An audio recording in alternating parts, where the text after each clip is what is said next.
of spirituality. May no misunderstandings arise amongst us. Om Shanti Shanti Shanti. Peace, peace, peace be unto us and to all joyous and suffering beings everywhere. So good morning to the Saturday morning class, Realizing God. We're talking about the states of consciousness, the waking, dreaming, and dreamless sleep, and then the fourth, Turiya. And Swami Prabhavananda points out that to access Turiya, access this fourth state of consciousness, the mind has to become purified, completely freed from all past impressions and thoughts. Now, what does it mean completely freed? This is so daunting to some people, completely freed. It doesn't mean that they disappear. Disappeared comes only with final realization, where all of that is annihilated. What it means is that they have become dormant. Because your attention is thoroughly turned elsewhere. Your attention is not on these past impressions and thoughts. And so it is a matter of controlling your attention so that you turn them away. Because you're no longer watering those impressions and thoughts with your attention, they become dormant. They go to sleep, so to speak. So it doesn't mean that they never appear in your awareness ever again. But when they do appear in your awareness, you turn your attention away from them. You say, no, this doesn't deserve my attention. You turn your attention away from them. And slowly and slowly as that happens, or time after time, because you're no longer giving those past impressions and thoughts your attention, they become, the word that is used in the scriptures is dormant. They don't awaken easily over a long period of time, learning to control your attention. They don't awaken as easily. So the mind has to become purified, completely freed in that sense from all past impressions and thoughts. That is what Christ meant when he said, "Blessed are the pure in heart, for they shall see God." Blessed are the pure in heart. This is absolutely the core, one of the two core messages of the Sermon on the Mount. As Swami Vivekananda said, if all the scriptures of the world were lost, and only this one saying of Christ remained, everything could begin again from there. Blessed are the pure in heart, for they shall see God. The other is love thy neighbor as thyself. That's the other key phrase from the sermon. To see God is literally a truth. To see God is literally a truth, and that is religion. It appears as supernatural, as a miraculous phenomenon. And so the idea of a saint and miracle have become, as it were, synonymous. And what the Swami is saying here by implication is that miracles may not even be volitional by the saint, because they have become one with that fourth state of consciousness. Miraculous things happen simply because they are, not because they will it per se. Not that they can't, but saints tend not to practice the occult powers. That's not their point. So this is what this Swami means. The idea of a saint and miracles have become, as it were, synonymous. Of course, if we read the lives of some of the great teachers, we find they did perform certain miracles. We find Jesus walking on water.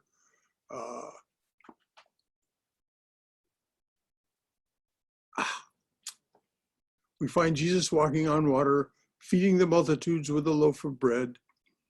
He healed the sick and raised the dead. And then this is something to listen to very closely. But in my opinion, in my understanding, and this is by all accounts, this testimony of a realized soul. But in my opinion, in my understanding, and of course, I am not an authority on the Bible. When the dead were raised, what happened to them? Didn't they die again? So what good was it? So in other words, he's saying, Christ may have done this, but if we read the Gospels, we find that he always did it at the request of someone else. It wasn't something that he was doing to impress others.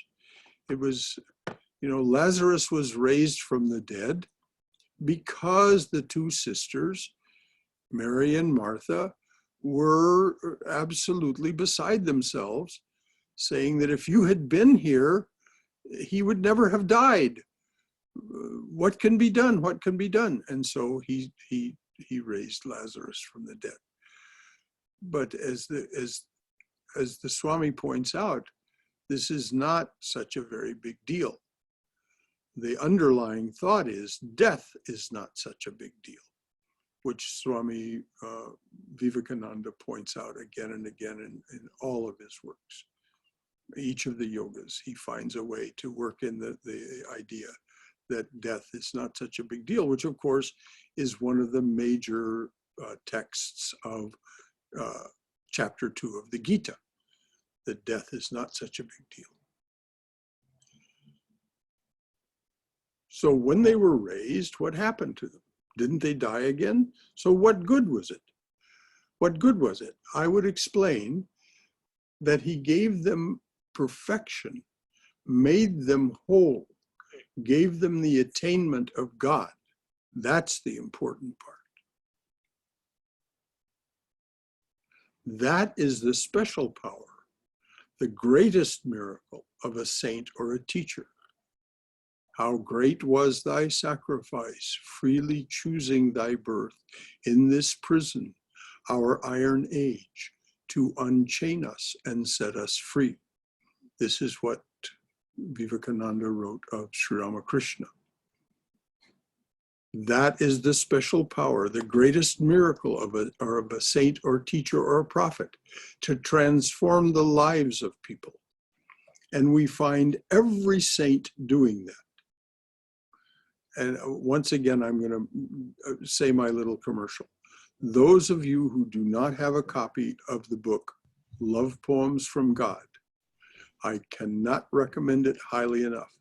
It is a condensed, a little encyclopedia of the testimony of the saints. And it's when the Swami says we find every saint transforming the lives of people. This is what's in that book. So Christ and Ramakrishna and Buddha, as well as their disciples, transformed the lives of many people who came to them. Christ, Sri Ramakrishna, Buddha. These are if you recall our shrine, those are the three principal male figures on the shrine. It doesn't mean that the mother does not also do this, but those are the three principal male figures on the shrine: Sri Ramakrishna, Buddha, and Christ. Now again, to come to miracles, multitudes identify saintliness with miraculous power, but we find that the great ones don't encourage it. We read in the Bible, then certain of the scribes and of the Pharisees answered, saying, Master, we would see a sign from thee. Of course, they were tempting him. They were trying to prove that he was of the devil. But he answered and said unto them, An evil and adulterous generation seeketh after a sign, and there shall be no sign given unto it. And there shall be no sign given to it. So he wasn't going to fall for their trap. And as I said before, many of Christ's miracles were incidental or done at the requests of others. The most famous, of course, of the requests by others is the rather comical scene at the wedding at Cana, where the wedding feast was running out of wine, and Christ's mother said to him, make us some wine. And he said, Mother, what are you talking about? My time has not yet come. And she just said to the servants, oh, do what he tells you to do. So he told them to fill up these pitchers with water, purified water, and turned it into wine. He would never have done that on his own hook, of his own volition. His mother just said to him, oh, make this. And of course, someone remarked to the host of the wedding feast, oh my goodness, most people give the good wine first and save the bad wine for when everybody's a little drunk. You've saved the best wine for last. So of course, the wine that Christ made was, it would have the quality of making you relaxed and joyous, but not drunk. This is the wine of the avatars. Sri Ramakrishna remarked on that. Here is the point. People perhaps accept and recognize a saint, one who can walk on water, read the thoughts of others, see what is at a distance, and tell the past, present, and future, and they follow. They follow someone who works that kind of miracles. But they do not follow the teachings. Aha! They follow the power, but they don't follow the teachings. As Swami Prabhavananda said, everyone loves the magic, but no one wants to know the magician. Everyone loves the magic, but no one wants to know the magician. In the Bible you read, from that time, many of his disciples went back and walked no more with him. Then said Jesus unto the 12, will ye also go away? And Simon Peter answered him, Lord, to whom shall we go? Thou hast the words of eternal life. So Simon Peter recognized who Christ was and what he was truly offering. The ability to walk on water, all that, turn water into wine, incidental. To whom shall we go? Thou hast the words of eternal life. Let me explain to you what miracles are and how they can be performed. In fact, you don't have to be spiritual to gain powers. I saw one fellow who demonstrated power, asking you to think of any fragrance, and then if you touched his toes, your fingers would smell of that fragrance. Wow. Isn't that impressive? I was a boy of about 13 or 14 and got so excited that I wanted to be his disciple. Isn't that something? Swami Prabhavananda, who later became a disciple of the spiritual son of Sri Ramakrishna, could be so bamboozled by some miracle.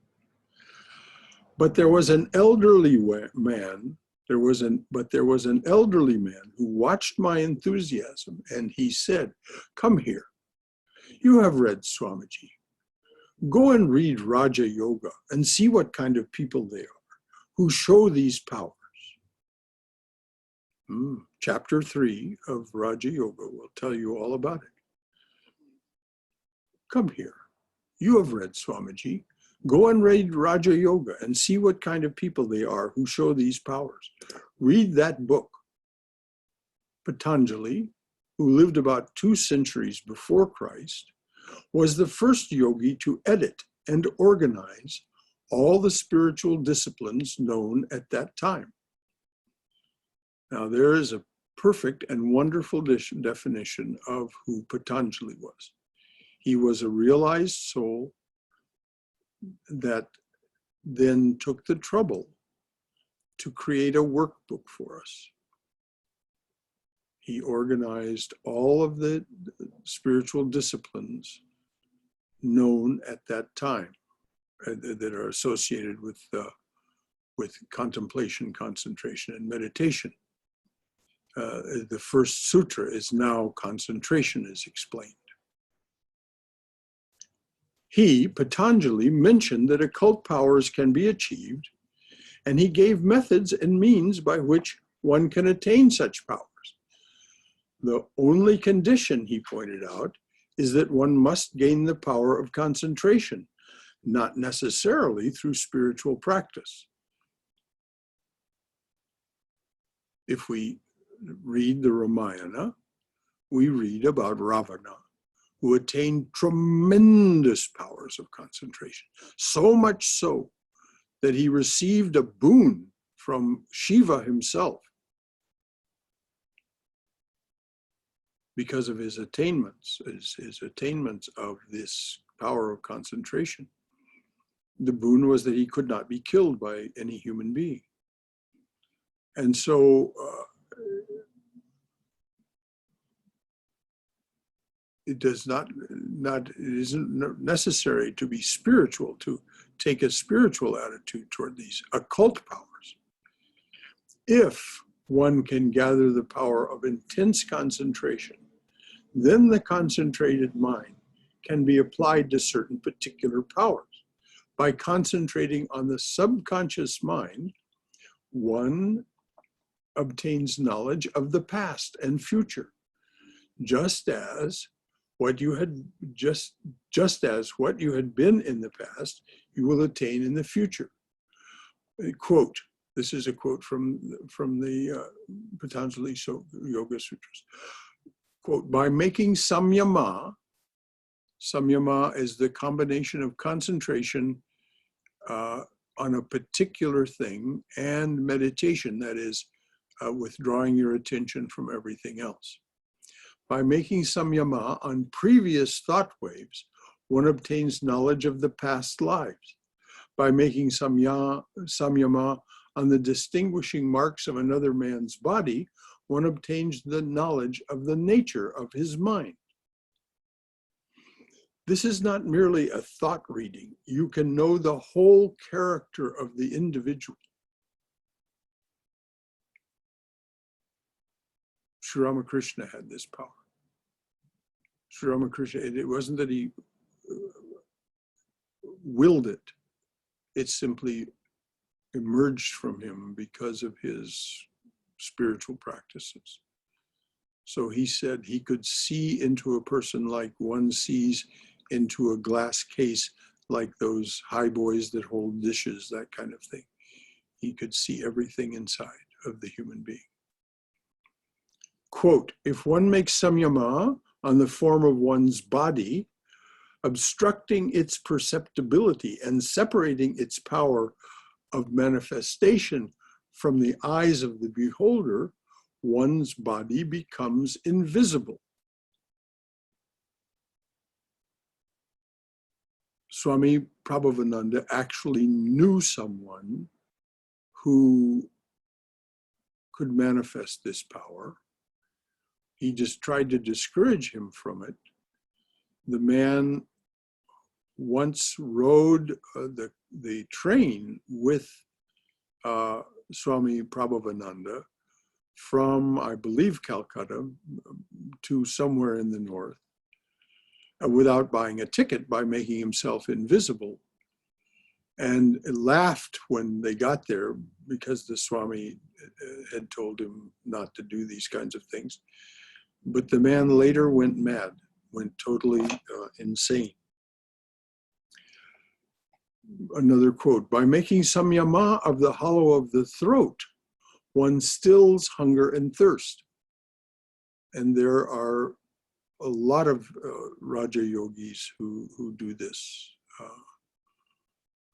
It isn't that they're trying to manifest occult powers. They simply have separated themselves enough from the world that they don't want to eat or drink much. So because they're otherwise occupied, their attention is elsewhere.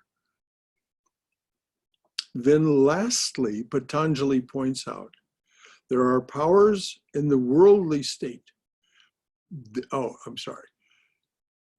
Patanjali points out, these powers, these are powers in the worldly state, but they are obstacles to samadhi. Why? Because they occupy your attention. Your attention is once again on some, though it may be a very elevated psychic power, your attention is on that desire for that psychic power and what it manifests. Any desire whatsoever is an obstruction to your ability to attain the fourth turiya or samadhi.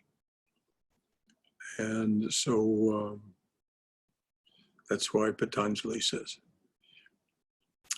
So the Swami again, you cannot have the vision of God if you are interested in these powers. You can obtain them without being spiritual, but the door to spiritual progress becomes locked.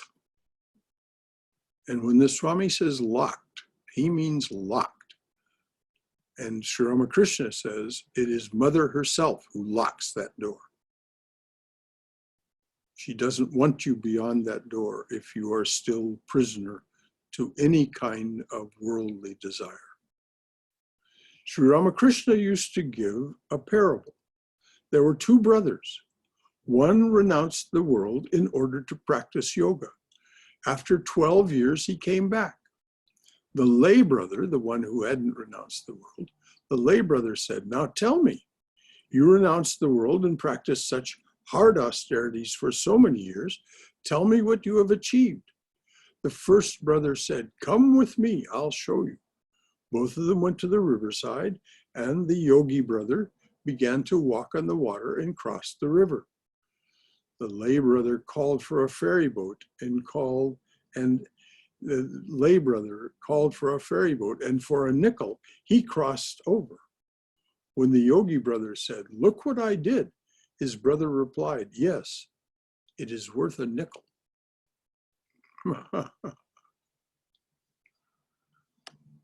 This is such a profound parable by Sri Ramakrishna. Nothing in the world, even the power to walk on water, is worth even a nickel. Yes, it is worth a nickel. One of the disciples of Sri Ramakrishna, when he was a young boy, would practice meditation and suddenly feel a power of clairvoyance and clairaudience. Clairvoyance, being able to see at a distance, clairaudience, the ability to hear at a distance. And suddenly feel a power of clairvoyance and clairaudience 100 miles away. Something would open up and he would see a friend and what he was doing. He told Sri Ramakrishna, take this. This was a disciple saying to Sri Ramakrishna, take this. It is a great obstacle to my meditation. I can't think of God when all this comes to me. Sri Ramakrishna said, stop meditating for some time and you will lose the power. So this is how Sri Ramakrishna took the power away by telling him what to do, rather than in an occult way, removing it himself. Stop meditating for some time and you will lose this power. Another time, Sri Ramakrishna told Swami Vivekananda that he'd like to transmit some occult powers to him. Now, Sri Ramakrishna, as I said, manifested many of these powers not by volition. They simply manifested as a result of his sadhana, as a result of his spiritual practices. So at another time, Sri Ramakrishna told Swami Vivekananda that he'd like to transmit some occult powers to him. Swamiji asked, would they help me to find God and live in the bliss of God? Sri Ramakrishna replied, no, but you might need them for your preaching work. Swamiji said, I don't need them. I will not have them. Now, as it happens, these things did later manifest in Swami Vivekananda because of his own spiritual attainments. As we recall, he realized Nirvikalpa Samadhi in Thousand Island Park, New York, in June of 1895. Later on in New York City, for example, he was lecturing to a large group of people. And the lecture had been going on for 20 minutes or so. And suddenly Swamiji turned and left the stage. There was a door behind, from which you reached the stage. Swamiji turned on his heel, went through that door, and his secretary, the transcriber of his talks, rushed after him and said, Swamiji, what happened? And Swamiji said, I was beginning to take control of those people's minds and overcome their free will. That is not my wish. So I had to stop. So there were other examples of Swamiji's manifestation of these powers, but that's a very good example, and his awareness that he was doing it. It is not that you have to concentrate in a particular way to gain certain powers. Any aspirant, as his concentration grows, may suddenly feel a power. We are told, and the Swami would give us this instruction, his disciples, and I suspect what he means by we are told, that Brahmananda told him this, so he passed the instruction on to us. We are told just to test it once, to see the truth of it, and then forget it. And the Swami would elaborate on that a little bit. He said, the reason to test it just once is otherwise it'll nag at you forever. What it would in like, what was it? And so then it'll become a distraction on its own that you didn't do it. So go ahead, do it once. And then the Swami said, and then forget it. In other contexts, he said, discard it. Discard it like something you don't need. To those who are seeking God, Sri Ramakrishna says, these powers are rubbish. Avoid them.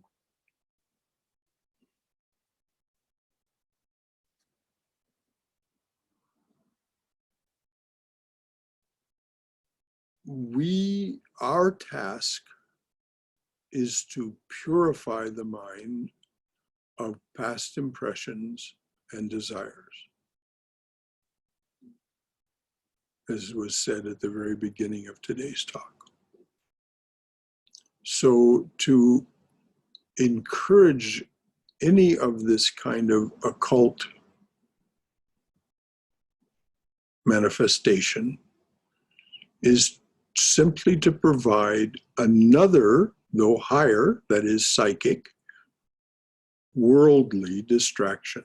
That's why Sri Ramakrishna says, these powers are rubbish, avoid them. So enough time has passed and enough has been said that there may be some questions or comments that people have. This is what we mean by studying the art of spirituality together. If you have a comment or a question, please do say it or ask it now, please. Anything? Brother Shankara? Yes, please, Stephen. This is Stephen. Yes, I wondered about, I'm not clear what the meaning of occult is. Powers, when you say Occult powers. powers are psychic powers. They are powers outside of those that are normally associated with our five senses and our five organs of action. So the occult powers are the ability to walk on water, the ability to hear or see things at a distance, the ability to manifest a particular fragrance when someone touches your toes. All of these they're extraordinary powers. But as Swami Prabhavananda and Swami Vivekananda in his complete works points out in a number of instances, but Swami Prabhavananda would triple underline, these are not spiritual powers. The ability to walk on water, that's why that little parable by Sri Ramakrishna, the ability to walk on water is not a spiritual power, it's a psychic power. You're no longer bound by the laws of ordinary nature. You or I couldn't walk on water, but this fellow had learned to walk on water, and it's not an uncommon thing among certain kinds of yogis, apparently. But the other brother who had stayed behind, and he said, "Well, what you attained is worth a nickel. I could get across the river for a nickel, and so you walked across it. So what?" This is what's meant by occult powers, psychic powers, extraordinary, beyond those normally associated with our five organs of action and five senses. Yes, that does. What then, you said they're not spiritual powers. So what then would be a spiritual power? A spiritual power is the ability to withdraw your attention from all things dualistic and place it on the real. This poem, both parties. When I know I am both parties to every transaction, that which leads and that which follows in every dance, then I can smile, forgive, rejoice, and know my mortal days are at an end. That's very good. Thank you, brother. Okay. Anyone or anything else? Brother Yes. Shankara? Yes, I am. I have a comment and a question. Yes, dear. The comment is talking about purity. I was listening to one of the talks on YouTube, and the Swami who was giving the talk mentioned that after Swami Vivekananda gained all glory and fame in the West, somebody asked him that what was it that made those 5 words so powerful, brothers and sisters of America? Mm-hmm. Was it magic? Was it yogic power? What was it that made it so powerful? So apparently Swamiji replied that from the age of 16 up until the time that he gave that address, he did not have a single impure thought in his mind. So the essence of purity is what came out as the power over there. Oh, I had not heard that before. Thank you. Say that again. From the age of 16, Until he his assertion, his testimony. Right. From the age of 16, he Right. had not had an impure thought. Yes. And so the power of that purity was Right. what was in those words. Right. Oh, I am so glad to know that, dear. I will forward you that particular. Please do. Please do.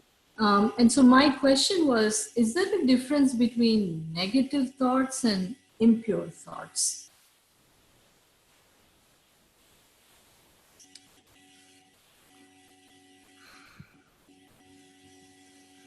If by negative thoughts we mean neti, this is not the reality, that is not the reality, those are not impure thoughts. If by negative thoughts we mean some sort of judgment or anger or aversion, if that's what we might mean by negative thoughts, they're just the obverse of desire and attraction and pleasure. So those are impure thoughts. That kind of negative thoughts. But the negative thoughts that say, this that I'm seeing, this that I'm experiencing, though it be negative, it's not the reality.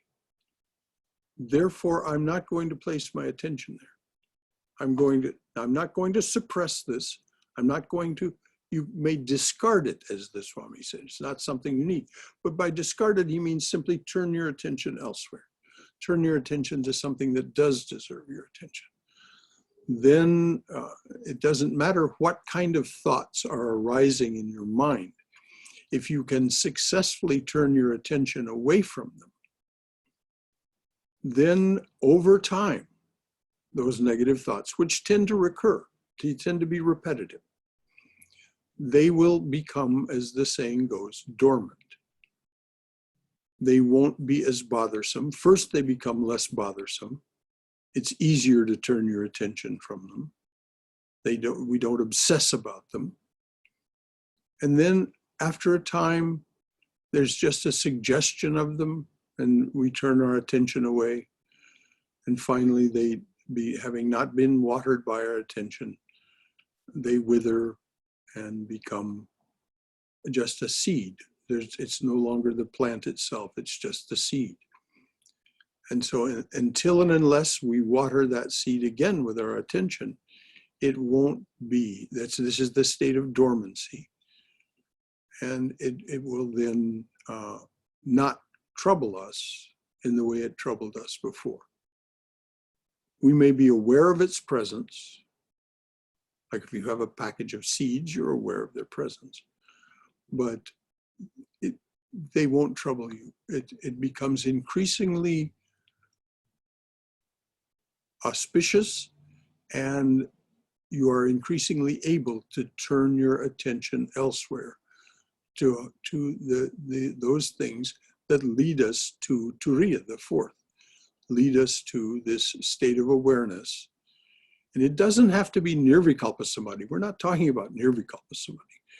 This is when Christ said, "Blessed are the pure in heart, for they shall see God."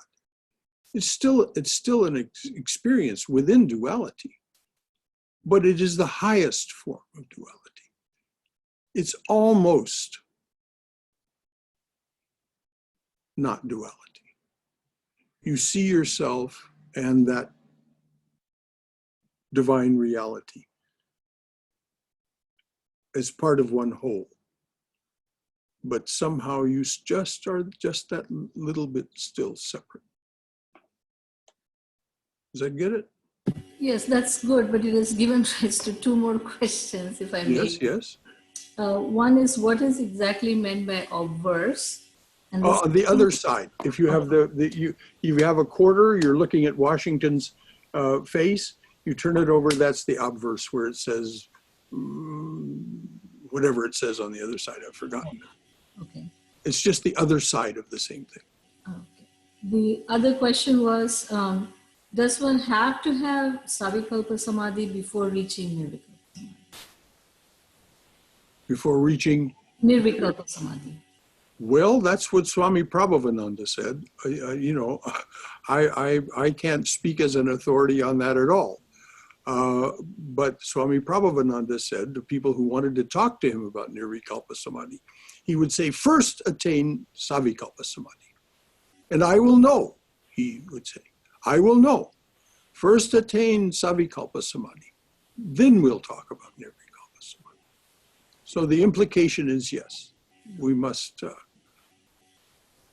It's said that there are those, Nisargadatta Maharaj may have been one, We don't know all of the details of the experiences, even in the 3 years that he talks about it, that it took him, what stages of experience he went through. But there are those whose minds are powerful enough. Vashishta talks about it, this in the Vashishta Yoga Sutras. You know, whose minds are powerful enough to go from hearing the truth to abiding in the truth, just like that. Now, not instantaneously, but they may not have this savikalpa experience in between. Ramana Maharshi did. Ramana Maharshi's testimony is that he had many spiritual experiences that were still, you know, during those years that he was in the basement of his ancestral home, and then when he was in the cave at Arunachala and so on, that he had many dualistic experiences before his abode was the non-dual. Thank you. Very good questions. Very good. Thank you. Anybody else? Yes. Oh, Brother yeah, go ahead. Shankara, Catherine. you had talked about occult powers before when Mhm. Stephen asked, and one of them is walking on water. And it This comes is to what we're mind that, told, yes. Uh-huh.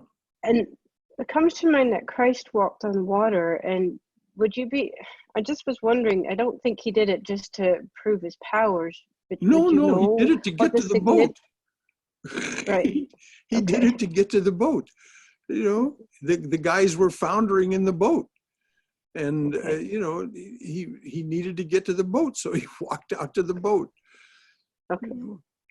But it was just, to the avatars, these powers are just incidental.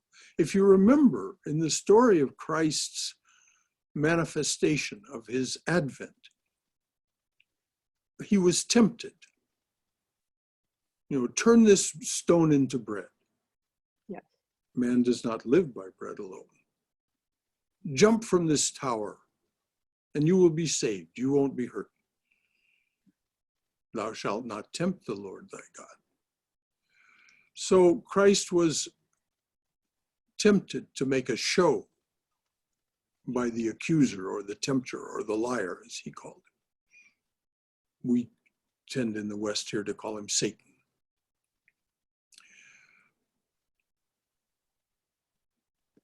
No, Christ walked on the water to get to the boat so that he could talk to those guys and give them a scolding for their lack of faith. Oh, ye of little faith. Now, you know, we can identify with the guys in the boat. You know, when the seas get rough, metaphorically or literally, when the seas get rough and we're getting tossed about, it's very hard for us to remember. You know, it's very hard for us to remember. There's a very touching story about Ram Dass. Ram Dass had been teaching for what, a couple of decades or more? And everybody knows who Ram Dass is, right? Richard Alpert, the disciple of Neem Karoli Baba, user of LSD and so on for a long time. He wrote the book Be Here Now and other books. Well, you know, he's cruising along, being this successful teacher, having a lot of followers and success and so on, and he has a stroke. And bless him, he is honest enough to admit, oh my God, when I had that stroke, was I thinking about God? Was my mind raised to where if I left the body, I would go right directly into the divine presence? No, I was worrying about my body. I was worrying about, well, my reputation. What are people going to think of me because I've had a stroke? All of these things he said. Cindy, do you remember the name of that film that you can find on YouTube about that? Yes, it's called Fierce Grace. Fierce Grace. Fierce Grace. It's a beautiful, beautiful film by Ram Dass about this having the experience of not being who he seemed to be or postured to be in this time of, and so he later came to see the stroke as a great blessing. This is what that film is about, Fierce Grace. It's beautiful. It's beautiful. So we can identify with the fellows in the boat. It's not that easy to hold on to our faith. But Christ gave them a round scolding when he got out to the boat. He said, and then he calmed the storm. So okay, you're afraid you're gonna, go in the water. The water's gonna get in the boat and you're gonna drown and everything. So then he calmed the storm. Could I interject something here about Please. this? About Christ walking on the water. Yes. In the Gospel of Mary Magdalene, which is not one of the canonical Gospels, but which follows very closely the Gospel of John, which some people think was basically her Gospel rewritten in certain places. Yes. But one of the particular places where the Gospel of John is different from the Gospel of Mary Magdalene is that part about Christ walking on the water. And in John it says he walked on the water. And in the Gospel of Mary Magdalene it says he walked beside the water. And I think it's very important because there are other instances that compare the two Gospels where it was kind of dramaed up, made more dramatic in John. And, not to squash anybody's belief in miracles and powers and whatnot, but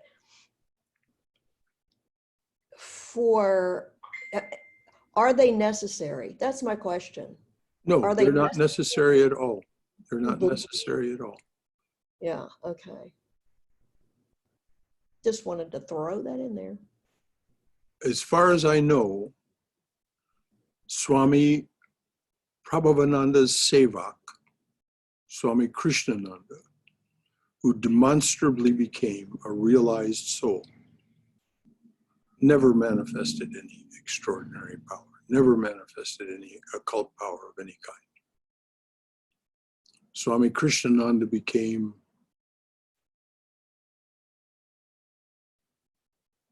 a realized soul by the grace, and that's what he said, by the grace of Sri Ramakrishna and Swami Prabhavananda and Raja Maharaj. So yes, you're absolutely right. There's no need to demonstrate any of those powers. And that's why the Swami said, if you stumble upon one because of your pursuit of God realization, test it once, and then I remember him saying, discard it. Discard it. Like you would anything else that you no longer need. Thank you, Cindy. That was good. And you're right. The canonical Gospels, there's lots of evidence by the scholars, particularly out of the Pomona College people and the people who studied the Gospels in great depth, that they were, as you say, dramaed up. They were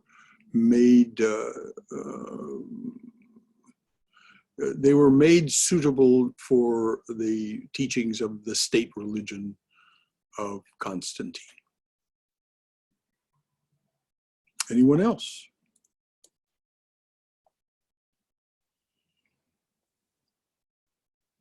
Well, this is good. This is what it means to study the art of spirituality together. Thank you for sharing yourselves. It's 11:59. Now, we got started a little late. Unless you are of a mind to, we don't need to stop here. I can go on reading a little bit if you'd like. What's the consensus? Shall we go for another 10 minutes or so? Yes, I vote yes. Please go on. Without further objection. So the fundamental question arises, what is saintliness? Is there any criterion by which we can know and recognize a saint? Saintliness is an inner unfoldment. And in that unfoldment, one experiences, now please listen carefully to this because you'll see it, you'll feel it in yourself. Saintliness is an inner unfoldment. And in that unfoldment, one experiences sweetness in the thought of God and bliss in his vision. So when you begin through your spiritual practices to have that sweetness at the thought of God and bliss in his vision, whether you can hold the vision for more than a moment, whether you can hold it at all, whether you just yearn for it and experience that bliss because of your yearning. This is proof that you are moving in the right direction. But how do we recognize a saint? It is very difficult, very difficult. Now, the Swami would not repeat this. This is one of the things that Prabhavananda was known for. When he wanted you to understand something and really take it in, he would underline it, double underline it, triple underline it. So when he says, it is very difficult, the only external manifestation that you see in a saint is love, compassion, sympathy. The only external manifestation you see in a saint is love, compassion, sympathy. That's why I so recommend that book, Love Poems from God. You will hear in their testimony what it is that they experience. The only manifestation you see in a saint, the only way to tell a saint, is love, compassion, sympathy. A saint does not look upon anybody as a sinner and does not reject anybody. I like you just the way you are. Fred Rogers, Mr. Rogers. A saint does not look upon anybody as a sinner and does not reject anybody. As a general rule, I would say that multitudes do not recognize a saint. To recognize, one has to be a spiritual aspirant. One has to yearn for God. Only holiness can recognize holiness, and there it is. As that holiness, as Krishna says in the Gita, when you turn in the direction of the divine and you begin to really direct your efforts in that way, holiness itself shall transform you. Holiness itself shall transform you. Only holiness can recognize holiness.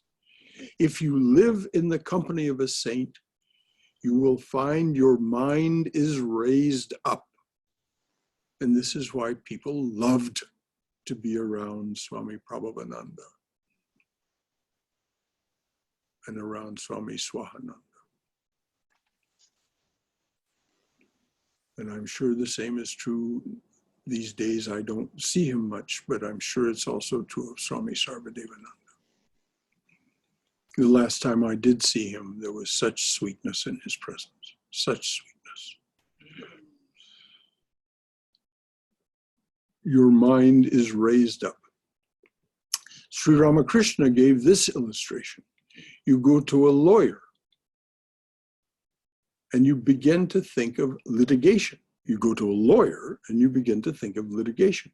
You go to a doctor and you begin to think of medicine. When you meet a holy person, your mind goes to God. That is the sign.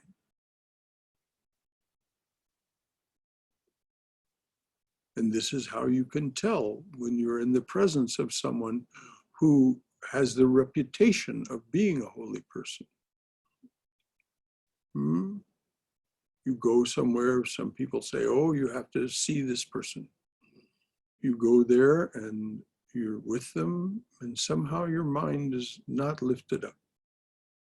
You can say to yourself, well, perhaps I'm distracted, but perhaps this person doesn't have the power to overcome my distractions and lift up my mind. So it's one of the ways you can tell when someone has some authenticity, because it is absolutely automatic in the presence of the truly realized. You feel raised up in their presence. When we sat at the feet of the disciples of Ramakrishna, we felt it was so simple to realize God, as though we had the fruit in the palm of our hands. And Swami would hold out his hand, and you could almost see the fruit in his hand. He said it was palpable. You could feel it. It was so simple in their presence. It doesn't mean that you're totally transformed so that when you go away from them, you don't return to something like your former way of being and thinking. But you've had that experience, and it is so undeniable that it will over time transform you if you keep your attention turned toward it. How are we doing for time? Oh, good. Another characteristic is that a saint belongs to no sect or creed or particular religion. If you live in the presence of a holy person, you find neither a Hindu, nor a Christian, nor a Buddhist, nor a Muslim, but someone established in God. One who remains sectarian has not known God, has not realized anything. Now, this is a flat-out statement by the Swami, and did he ever mean it? One who remains sectarian has not known God, has not realized anything. As a poem by Saint Teresa of Avila says, at the end of the title of the poem is Every Prophet's Name. And she says that the key to the knowledge of God is every prophet's name over the eons, over the ages. Every prophet's name and every soul that manifests compassion and love. So sectarianism is the enemy. It leads to fanaticism, and it leads to quarreling. And then there is the sign of continuous consciousness. So this is the third characteristic he's mentioning now. And then there is the sign of continuous consciousness. In the words of Shankara, there is a continuous consciousness of the unity of Atman and Brahman. That's a quote from the Vivekachudamani. There is a continuous consciousness of the union of Atman and Brahman. Atman is the divine presence as it appears in us, and that which it is, of which it is inextricably not just a part, it is that. It's just that somehow it's reflected or appears in us. That is also the means to have constant relectedness of God. You see, if you seek powers and if you are looking for miracles, you will never reach God. You have to seek God and God alone. So there's the answer to why those powers, those psychic powers, are just an obstacle. They keep your attention directed away from the path toward realization. If you seek powers, and if you're looking for miracles, you will never reach God. You have to seek God and God alone. Your mind has to be attuned to Him in the beginning as often as you can. So the Swami is saying, of course, in the beginning, it won't be continuous. So you just keep going back and back. In the beginning, as often as you can. Gradually, you come to a state where there is a continuous stream of thought. And this is the Swami's promise. And Sri Ramakrishna says it, and Krishna says it. If you move in that direction, I will help you. I will make it a reality for you. Sri Ramakrishna's saying is very simple. Practice just a little, and someone will come forward to help you. By that he meant himself, and in the form of Kali. You come to a state where there is a continuous stream of thought. This vision of God, which makes one a saint, is to be attained while living on earth, here and now. No pie in the sky when you die. Yes, there may be pie in the sky when you die, but that's not the point. The point is, you'll just get a tiny little slice of that pie in the sky when you die, if you don't make the effort here on earth. And you can have the whole pie. You can have the whole pie right here and now. Any comments or questions before we wrap it up? As always, Yes, I have yes, a question. When you said that Sri Ramakrishna said that if you practice even a little, someone will come forward to help you. Practice just a little. Yes. Those are his exact words. Practice just a little, and someone will come forward to help you. Is that for going from concentration to meditation and samadhi, or does that also help to turn the impurities that just sometimes doesn't seem to go away with self-effort to get to the purity? Will that also be helped by grace?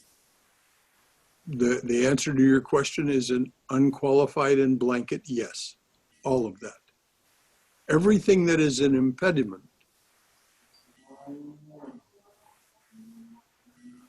that someone who will come forward to help you will help you with those impediments. Otherwise, what's the point? So it's all of it. It's all of it. Wherever you are, that's where you start from for the center. And some of us, as Sri Ramakrishna says, go by a smooth path. No, it was Mother who said this. Some of us go by a smooth path. Some of us go by a rough and brambly path.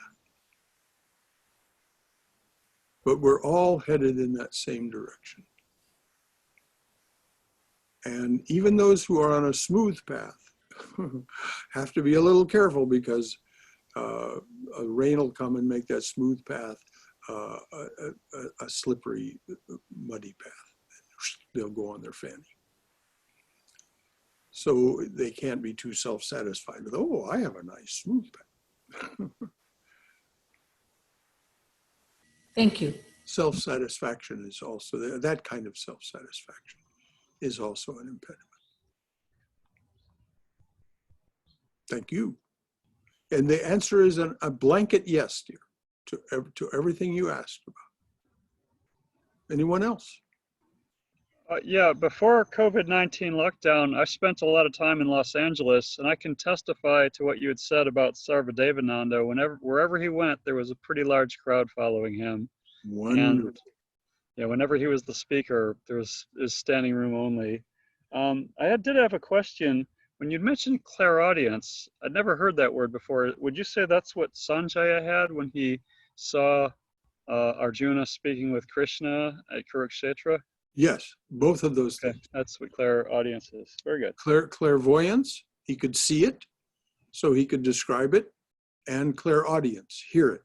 He could both see and hear. These were gifts given to him by Krishna so that he could describe accurately what was going on to Dhritarashtra, the king, the blind king. We're the blind king. We're Arjuna, and we're also the blind king. So Sanjaya is explaining to us. So yeah, our ego is the blind king. So yes, those are the gifts that Krishna gave to Sanjaya so that he could both see and hear exactly what was going on between Krishna and Arjuna. Good question. Anyone else? All right. For those of you who had a little trouble getting on this morning because of the passwords, the password for each class appears, and every class has a different password. It'll be the same password every week, but those passwords appear 3 places. First, in the e-newsletter. And if you're not signed up as a subscriber to the e-newsletter, please do so that you get it every week. It is very carefully crafted so that you will be fully informed about everything that's going on here. We do our very best to give you in 5 minutes, what is going on here, and sometimes even the why of what's going on. So please sign up for the e-notes if you haven't. And so the links and the password for each class are there. If indeed you somehow don't get the newsletter, or it also appears 2 other places. It appears on the Facebook page. All you have to do is scroll down to classes, and there it is, the links and the passwords for each class. And then also it appears on our Facebook page. Now that may raise a question in your mind. If it's on the Facebook page, anybody can join. Well, we're monitoring that. If indeed that does happen, if we have some unwanted visitors because of that, we will change the situation. But we're taking the chance right now in the attempt to make sure that we reach as many people as possible. We have it in all 3 places. Any final comments or questions? Okay, tomorrow morning's talk at 11 o'clock is our Raja Yogi's response to transformation. I think you'll find what's said comes as a bit of a surprise. So if you have time to join us, that would be wonderful. Our Raja Yogi's response to transformation. Any last thoughts or questions? All right.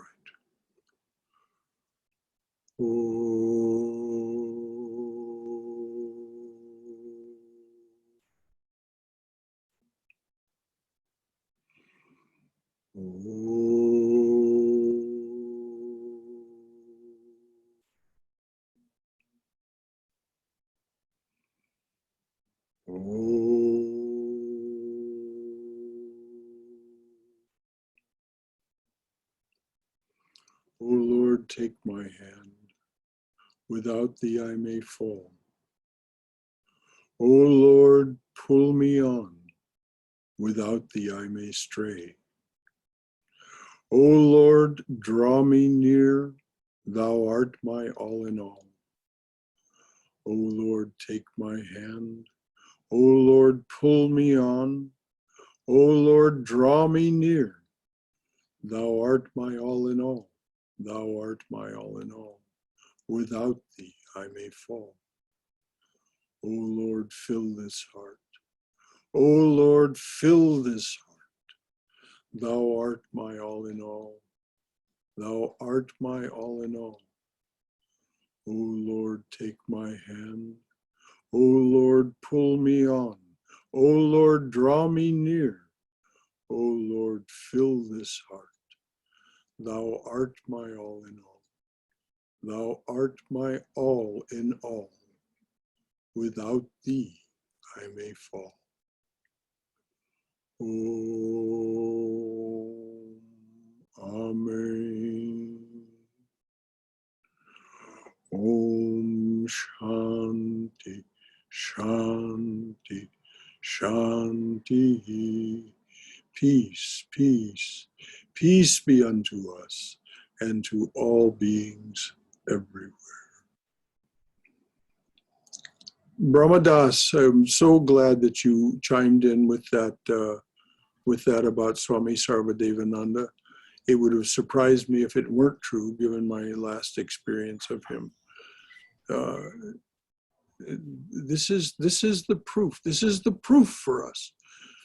If you stick with this life, you grow and grow and grow and grow. Why? Because you are an infinite being, manifesting as this limited jiva. As Swami Vivekananda said, you are an infinite dreamer, dreaming finite dreams.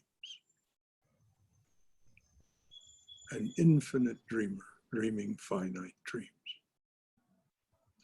So, to all of you who came this morning, well, good to see you. Jai Shri Guru Maharaj Ji Ki Jai, Durga, Durga, Durga. Until next time, so good to see you. Namaste. And with that, I'll end the meeting. Jai Ma, Jai Ma. Emma. Jai.